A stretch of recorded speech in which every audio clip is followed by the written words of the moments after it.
रानी जिसने बड़ी ही चालाकी के साथ रिदा को अपने रास्ते से हटा दिया है ताकि वो फ़िज़ा को बआसानी अपने रास्ते से हटाने और ज़ारून की ज़िंदगी से निकालने में हो जाए कामयाब। ड्रामे के नेक्स्ट एपिसोड में आप लोग देखेंगे कि रानी जब अरहम और शहनाज को बुलवाती है फ़िज़ा और ज़ारून की इंगेजमेंट पर, तो अचानक से साकिब उन दोनों को देखकर गुस्से में आ जाता है और कहता है कि आप लोग यहाँ पर क्या कर रहे हैं, किसने आप लोगों को दावत दी है, आपका हमारे साथ कोई भी ताल्लुक वास्ता नहीं है, ये मेरी बहन का फंक्शन है और मैं नहीं चाहता कि यहाँ पर किसी भी किस्म की कोई भी बदमज़गी हो जाए। पीछे से जब अचानक से रानी आ जाती है तो अरहम कहता है कि हमें भाभी ने इनवाइट किया था, इसलिए हम लोग यहाँ पर आए हैं। रानी जो कि तमाम तर मुद्दा रिदा पर डाल देती है और कहती है कि रिदा के फ़ोर्स करने की वजह से मैंने इन लोगों को इनवाइट किया। अब मैं क्या करती, वो मुझे इस कदर प्रेशराइज़ कर रही थी, मैं समझ नहीं पाई। अब मैं आपकी खातिर तो सब कुछ करने के लिए तैयार हूँ, लेकिन ज़ाहिर सी बात है वो आपकी बहनें हैं और उनकी खुशी का ख़्याल रखना भी मेरे लिए फ़र्ज़ है। साकिब जो कि शहनाज से कहता है कि फूफो आपके साथ हमारा अब कोई भी रिश्ता नहीं है, बेहतर ये है कि आप यहाँ से चली जाएँ। शहनाज साकिब की बात सुनते हुए कहती है कि ठीक है, मैं मानती हूँ कि तुमने हमारे साथ तमाम तर ताल्लुकात को ख़त्म कर दिया है, लेकिन मैं यहाँ से अकेली नहीं जाऊँगी। मैं अपनी बेटी रिदा को अपने साथ लेकर जाऊँगी। रिदा ये सब कुछ सुनने के बाद अचानक से आ जाती है कि ये क्या बातचीत हो रही है। वहीं पर रिदा जो कि अपना कदम आगे बढ़ाने की कोशिश ही करती है कि साकिब रिदा से कह देता है कि तुम अगर इनके साथ चली गई, तुमने आज अगर अपना एक कदम भी आगे बढ़ाया, तो ये समझ लेना रिदा कि तुम्हारे लिए माँ और बाबा के साथ साथ मैं भी मर गया।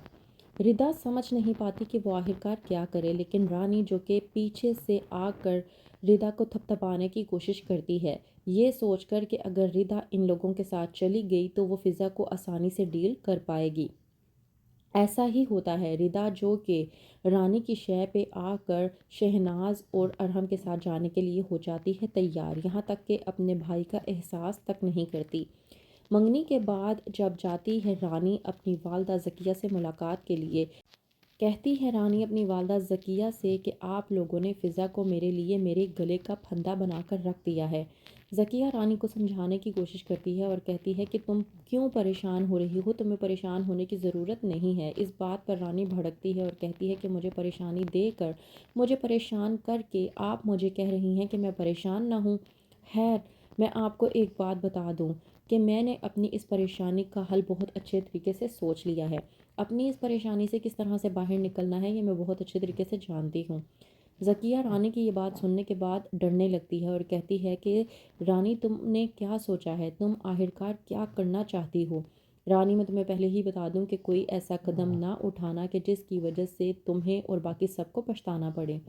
रानी जो कि ज़किया से कहती है कि आप लोगों को फ़िक्र करने की ज़रूरत नहीं है, आप लोग तो खुश हैं ना, लेकिन मैं इस चीज़ से खुश नहीं हूँ।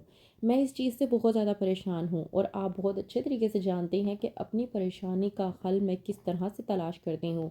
तो मुझे अपनी परेशानी को दूर करने के लिए जो करना पड़ा वो मैं करूँगी।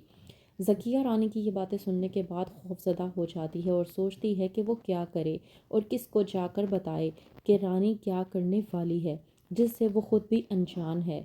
लेकिन वो इस बात से डर रही है कि रानी ने अगर कुछ गलत कर दिया तो सब कुछ तबाह हो जाएगा। तो क्या होगी अगली चाल रानी की? किस तरह से रानी फ़िज़ा और ज़ारून को करेगी जुदा? क्या ज़ारून रानी की इन बातों को समझ पाएगा?